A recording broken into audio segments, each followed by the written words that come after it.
Hello les gars, j'espère que vous allez bien et bienvenue dans cette toute nouvelle vidéo. Alors aujourd'hui, comme vous l'avez vu dans le titre, je vais vous parler d'une expérience qui m'est arrivée. En tout cas, c'était une expérience professionnelle précédente qui m'est arrivée et qui est pas hyper dingue. Alors dans les faits, il n'y a rien de bien dramatique, mais disons que je pensais justement que c'était bien après recul en tout cas de vous apporter peut-être mon expérience là-dessus, en sachant que comme je vous disais, il y a des choses qui se sont plus ou moins bien passé, vous mettre en garde aussi parce que je sais que c'est une enseigne qui est assez connue en France. Alors aujourd'hui, il n'est pas question de leur jeter la pierre et ni d'ailleurs de vous citer le nom, même si probablement que vous devinerez, je ne sais pas, mais en tout cas moi je ne suis pas là en tout cas pour pointer du doigt, mais surtout en fait pour apporter un petit peu une prévention, que ce soit en tant que salarié ou en tant que consommateur. Donc, pour vous expliquer brièvement, j'ai travaillé pendant à peu près 1 an en boulangerie. Donc, comme je vous disais, je ne citerai pas le nom. Et en fait, ce qui s'est passé, c'est que à la suite du Covid, alors, pour vous reparler et vous recontextualiser un petit peu, ce qui s'est passé, c'est que en fait, avant, j'essayais de développer mon business sur Internet et étant donné que je commençais à manquer de fonds, il a fallu que je me remette à trouver un emploi salarial. C'est ce que j'ai fait et ça tombait en fait pile avant le Covid, c'était aux alentours de février il me semble, je cherchais du travail, j'ai dû travailler là-bas du coup pendant à peu près 2 mois, le temps de la période d'essai. Est arrivé le Covid, du coup ils m'ont pas pris tout de suite, ils m'ont dit qu'ils me prendraient mais ils m'ont pas pris tout de suite et je crois que j'ai dû faire un confinement, la moitié d'un confinement ou je sais plus exactement en tout cas du premier confinement sans travailler là-bas et après du coup ils m'ont rappelé et à ce moment-là, du coup, je suis allée travailler là-bas. Donc, ce qui s'est passé, c'est que il faut savoir déjà que c'est un endroit où il y a pas mal de turnover, parce que c'est un emploi qui est assez compliqué, que ce soit sur la durée ou même sur du court terme. En fait, il y a une pression qui est constante avec le fait de croiser tout le temps des clients en fait et qui peut être parfois source de prise de tête, on va dire entre guillemets. Et en fait, ce qui s'est passé, c'est que moi, j'en étais pas forcément consciente avant. J'ai déjà fait des travails qui étaient très difficiles, que ce soit physique ou mentaux aussi. Mais là, en fait, c'était soit l'un, soit l'autre dans mes précédentes expériences. Et là, actuellement, c'était les deux réunis. Et ce qui s'est passé, c'est que, en fait, tu as la pression du boulot, c'est-à-dire que tu sais que tu as le rush du midi sur lequel il faut que tu sois prêt, carré, il faut que ce soit tout vraiment nickel, pas que tu es à courir pendant le rush, donc il faut vraiment faire en sorte que tout soit prêt. Et en plus de ça, en fait, ce qui est un petit peu compliqué, c'est que tu peux voir que toi, tu es là sur le terrain en train de bosser, de charbonner et tu y vas à fond. Et à côté de ça, en fait, tu peux voir un peu tes supérieurs ou d'autres personnes qui sont en train clairement de se tourner les pouces. C'est-à-dire que toi, tu es là en train de bosser, tu te casses le cul et en fait, tu vois que par exemple, ton chef d'équipe, il prend sa pause clope pendant que toi tu es en train de courir. Ça c'est le truc qui était assez compliqué à gérer parce que déjà moi j'ai beaucoup de mal avec les inégalités et surtout en fait je comprenais pas pourquoi, sachant que comme je vous disais il y a pas mal de turnover, donc de manière générale ça me manquait déjà de personnel et la personne, notre chef d'équipe, en fait il fallait absolument qu'elle soit présente quand même sur le terrain. Même si je ne dis pas qu'elle n'était pas du tout présente, je dis juste que on voyait quand même des inégalités assez apparentes qui, je vous fais pas un dessin, mais sur le moment toi t'as un petit peu le seum en fait de devoir courir et faire machin, je prépare, je truc et tu vois que ça prend des pauses clopes à tout va, mais bref. Donc ça c'est la première chose qui m'a marquée. Après il y a eu d'autres choses, et d'ailleurs c'est pour ça que c'est l'objet de la vidéo, c'est de vous parler un petit peu de mon expérience. Et là où on se rend pas compte aussi, c'est peut-être la pression un petit peu qu'on peut avoir par rapport aux objectifs. Parce que évidemment qui dit grande enseigne, dit boulangerie, enfin dans le commerce de manière générale de toute façon, et dit objectifs. Et parmi ces objectifs, du coup, évidemment, il y avait des objectifs de CA sur la journée, il y avait des objectifs de vente, il y avait des objectifs aussi sur certaines choses, c'est-à-dire que par semaine, il y avait des petits challenges un petit peu où il fallait vendre absolument, par exemple, je vous dis n'importe quoi, des bugnes. Cette semaine, c'est les cookies. Cette semaine, c'est machin. Bref. Du coup, en fait, t'as ça en plus. Et ce qui est très difficile en fait là-dessus, c'est que toi, bon, je vais pas rentrer trop dans les détails et je pense que les amis, en tout cas s'il y a des amis à moi qui regardent la vidéo, ils sauront très bien de quelle enseigne je parle puisque ils savent très bien là où j'ai travaillé. Mais en fait là où c'était assez bizarre, on va dire, là où c'était assez bizarre, c'est peut-être le manque de transparence. Alors c'est peut-être très grave ce que je vais dire et je m'en rendrai compte dans un second temps. Peut-être que je m'en rendrai compte dans un second temps quand je ferai le montage de la vidéo. Mais le manque de transparence, ce que je veux dire par là, c'est que... Enfin, c'est pas vraiment le manque de transparence, mais c'est plutôt un peu la triche. Disons que on te met tellement la pression sur tes objectifs que du coup après t'adaptes, hein, tu fais du forcing du coup sur la vente, et la vente forcing, j'en ai horreur de ça. Moi-même je peux sortir du magasin si un vendeur vient et me fait son forcing, juste par esprit de contradiction et parce que je suis pas à l'aise en fait, je partirai, je prends mes clics et mes claques et je me barre. Donc c'est un truc sur lequel je n'étais pas du tout à l'aise et du coup il a fallu que je me contraigne à faire ça. Et étant donné qu'il y a tellement de pression parce qu'il faut l'atteindre cet objectif, faut savoir que dans la région on était très bien placé, que ce soit en CA ou peu importe, ce qui fait que forcément en fait pour garder cette place là des fois bah faut un peu magouiller. Et les magouilles c'était du style bah voilà, en fin de journée tu fais les comptes, bah ici il y a ça qui fait ce prix là, donc j'ai pas vendu autant de cookies que ce qui devait, mais du coup bah comme ce prix là c'est le même que cet article là, bah je le mets à cette vente là. Je sais pas si c'est très clair. Et je sais pas si je vais garder cette séquence d'ailleurs parce que c'est peut-être... En fait j'ai envie d'être un maximum transparente avec vous, mais en même temps mon rôle aujourd'hui c'est pas de en fait pointer du doigt, mais c'est surtout d'apporter de la prévention parce que c'est un système dont on pourra pas le changer.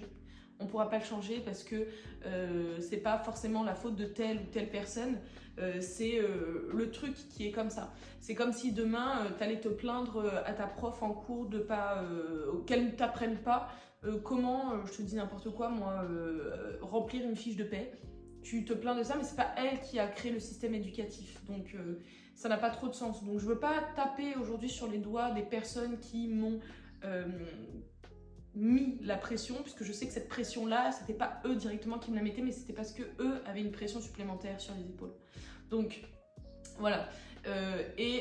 Du coup bah, tous ces objectifs là sont très bien puisque du coup ça apporte un peu du dynamisme à l'équipe, mais c'était pas avantageux et nous on n'en voyait pas forcément comment on appelle ça, les retours directs, c'est-à-dire que tu pourrais te dire bon bah ok, aujourd'hui on est objectivé sur les cookies, si on vend le plus de cookies dans la région, et tu as une prime. Voilà. Je peux vous dire, hein, à plusieurs reprises, j'ai été... Parce que le problème en plus avec moi, c'est que quand je travaille, je le fais vraiment, c'est tout blanc, tout noir. Soit je le fais hyper bien, soit je le fais hyper pas bien. Et comme en fait, je me suis donné à fond directement, déjà, j'ai pris pas beaucoup de temps pour travailler sur moi, mes projets. Et en plus de ça, je donnais beaucoup de temps à eux, c'était pas récompensé. Donc le nombre de fois où on a gagné, soi-disant, ces challenges, je vous dis, j'ai dû avoir une fois une prime et c'était 50 balles. Donc un peu payé à coup de lance-pierre. De plus qu'au niveau des horaires, un peu compliqué aussi, puisque quand tu travailles en boulangerie, déjà de une, il y a tellement de turnover qu'il faut t'attendre à ce que le jour de ton jour de repos, tu sois appelé pour venir travailler. Que si tu viens pas travailler, t'es une merde, que toute l'équipe va t'en vouloir, donc évidemment tu vas vouloir y aller. Donc au niveau juste de ton esprit, en fait, c'est très difficile de faire juste de le refuser. Pourtant c'est ton droit, hein. Y a des fois où alors moi je suis très rarement malade, mais ça m'est arrivé une fois de pas pouvoir venir, j'étais vraiment pas bien et ça a été l'un des sentiments le plus... En fait, tu te sens pas bien, tu sais que tu abandonnes ton équipe, tu sais que tu peux pas venir travailler, mais en même temps, si tu viens pas travailler, eux sont dans la merde. Et du coup, il y a cette pression aussi qui est sur tes épaules, là où tu te dis, si je ne viens pas, en fait, je sais que ça va les mettre dans la merde, donc c'est pas possible, donc t'as envie d'y aller quand même. Donc il y a ça en supplémentaire. Alors la vidéo tourne un peu dans tous les sens, puisque je ne l'ai pas préparée. Je vous parle vraiment comme ça, un petit peu à chaud, entre guillemets, sans l'avoir préparé, mais en même temps pas vraiment à chaud parce que j'ai suffisamment de recul maintenant pour vous dire ça va peut-être faire 1 an et demi, peut-être 1 an et demi, ou peut-être, ouais, peut-être quelque chose comme ça, 1 an et demi que j'ai arrêté de travailler là-bas, ou peut-être 1 an, je sais plus, mais peut-être 2 ans, je sais même plus, mais voilà, ça va faire un petit moment. Donc vient s'ajouter du coup la pression de ça, tu sais qu'il faut pas que tu loupes de boulot. T'es pas vraiment bien payé, hein. J'ai pu faire des semaines faciles à 43, 44, 48 heures, j'ai fait au maximum une fois. Et j'ai pas vu la différence sur sur ma fiche de paie, punaise, il n'y a aucune reconnaissance, que ce soit par rapport aux objectifs, par rapport à ce que tu es payé et le travail que ça demande. On avait des mal de dos infernaux en fin de journée, parce qu'en fin de journée, tu t'occupes aussi du nettoyage de la salle, tu nettoies l'estrade, tu fais toutes ces choses-là. Et là aussi en vient un point très très important, et là où j'avais envie de vous mettre en garde, que ce soit par rapport à vous en tant que acheteur, vraiment en tant que consommateur.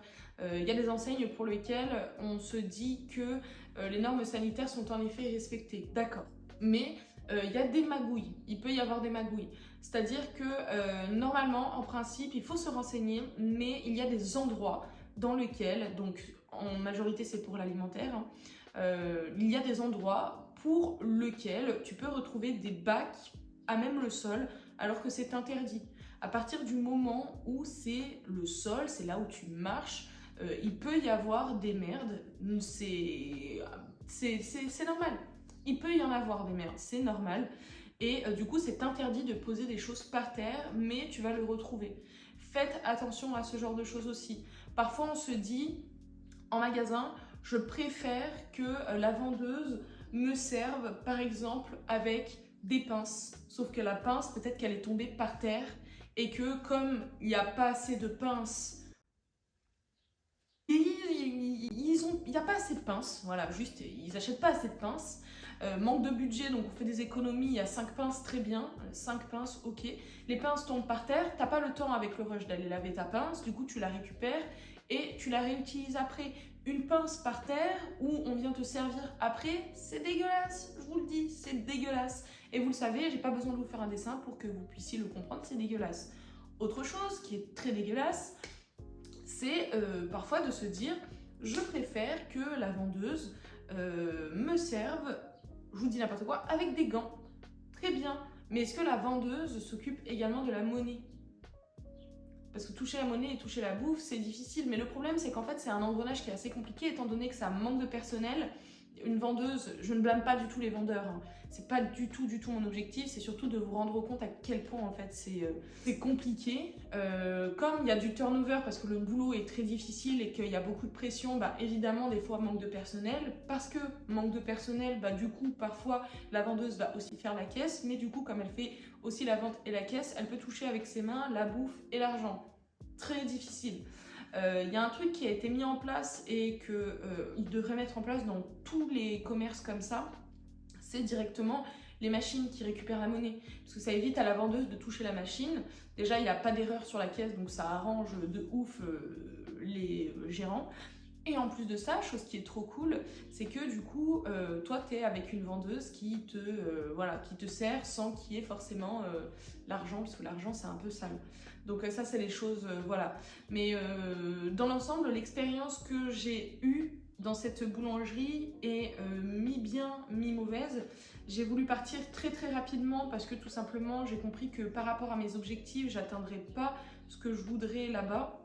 C'est-à-dire que ça me demandait tellement de temps et d'énergie que c'était impossible pour moi, mais vraiment impossible de pouvoir y consacrer du temps personnel. Je vous explique mon emploi du temps, hein. Si par exemple je commençais à 6h et que je terminais à 13h ou à midi, peu importe, je rentrais chez moi, je mangeais. Si j'avais envie de quelque chose de spécial, je passais par exemple à Carrefour, pas loin, je m'achetais à manger, je revenais, je faisais à manger, je mangeais. Ensuite, soit je faisais une petite sieste, ou alors j'étais tellement explosée que je passais mon temps à vadrouiller un petit peu sur YouTube, sur mon téléphone. Voilà, je faisais pas grand chose parce que j'étais explosée. Et une fois que c'était fait, en sachant que je mangeais, il était à peu près 15h. Hein. Donc je vous dis ça, par exemple, je finissais à 13h, le temps de faire à manger, faire des courses, faire à manger, manger. Il était à peu près 15h. 15h30, tu termines de manger, bah du coup, tu fais une petite digestion.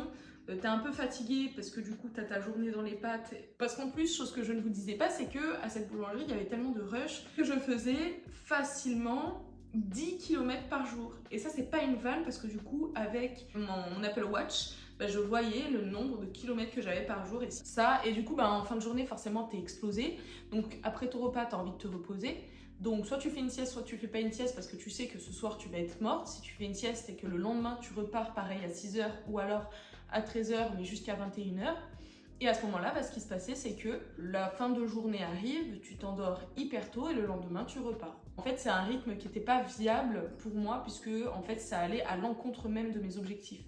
Aujourd'hui, pour vous donner un exemple, je suis organisée de telle sorte à ce que j'essaie de travailler au maximum le matin.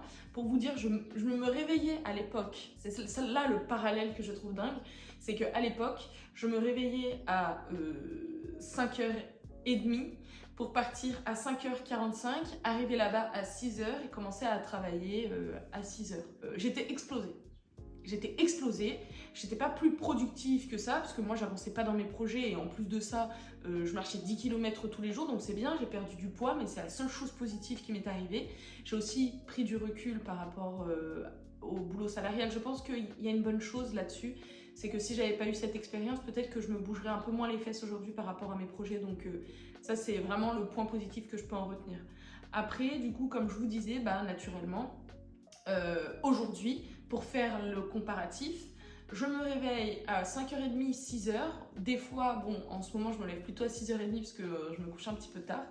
Mais 6h30, et les gars, je commence à travailler à 7h30. 7h45, c'est mon dernier délai. Je suis en forme. C'est même mon horloge interne qui me fait me réveiller à cette heure-là. Pour vous dire à quel point je suis... ça n'a aucun sens. Et l'énergie n'est pas apportée de la bonne façon. En plus, j'avance sur des projets qui sont à moi. Je sais que c'est que du bon, en fait, ce que je fais, même si parfois, évidemment, il y a moins d'énergie certains jours, puisque ça dépend des jours, hein, comme chacun.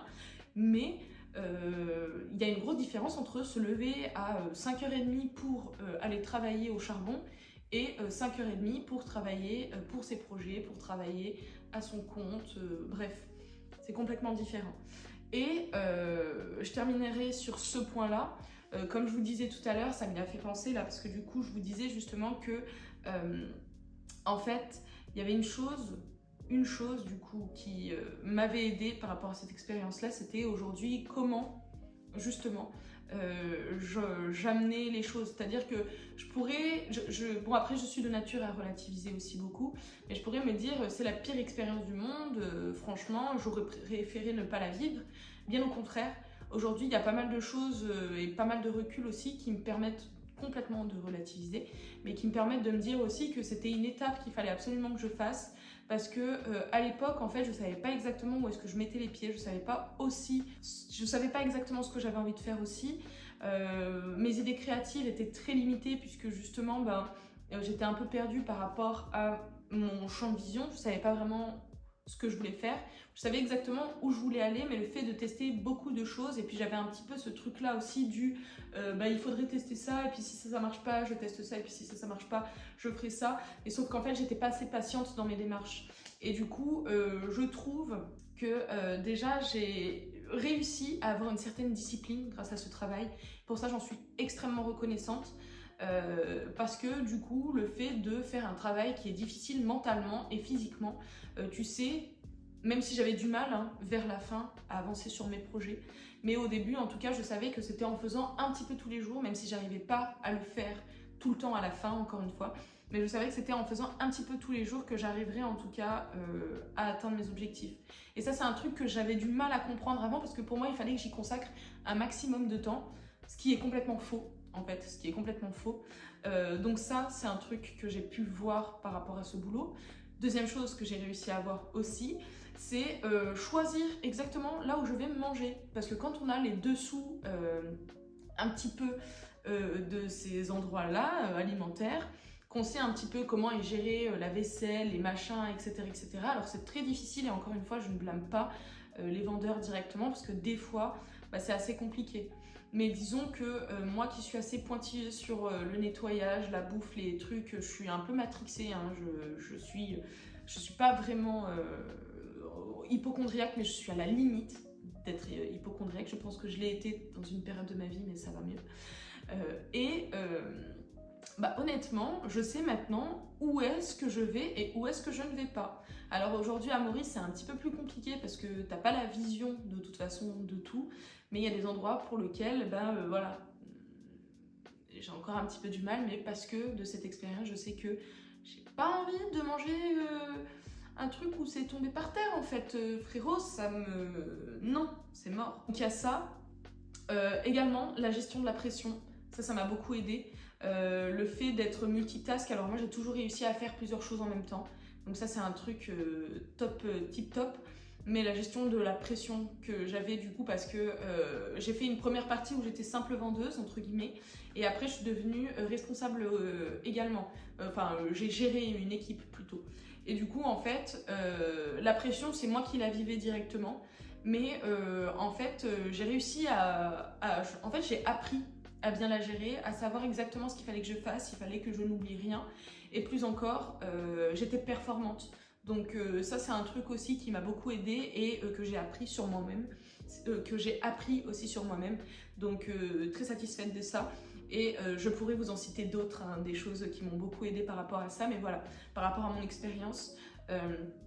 Voilà, donc aujourd'hui je vous parle un petit peu de ça, je ne suis pas rentrée trop dans les détails et je ne vais pas vous donner le nom de l'enseigne non plus, même si vous me demandez en commentaire, hein, je vous avoue que je ne vous dirai pas tout ça parce que je ne suis pas là pour pointer du doigt ou pour frapper quelqu'un, je suis surtout là en fait pour dénoncer et que vous puissiez aussi prendre du recul par rapport à ça. Donc écoutez les gars, j'espère que la vidéo vous aura plu. N'hésitez pas en commentaire si jamais vous avez des questions par rapport à tout ça, même si je vous donnerai toujours pas le nom de l'enseigne. Si vous avez des questions, hein, simplement, je me ferai un plaisir de vous répondre, de faire d'autres vidéos aussi là-dessus. Je pense que toute expérience est bonne à prendre, qu'elle soit bonne ou mauvaise, et que les autres puissent parler de leur expérience. C'est le cadeau ultime qu'on puisse se faire et c'est la force qu'on a aujourd'hui avec les réseaux, donc vraiment n'hésitez pas vous à me partager vos expériences et si vous avez des questions, bah n'hésitez pas non plus, je me ferai un plaisir de vous répondre. Donc voilà, écoutez les gars, je vous embrasse et je vous dis à la semaine prochaine dans une nouvelle vidéo. Ciao ciao.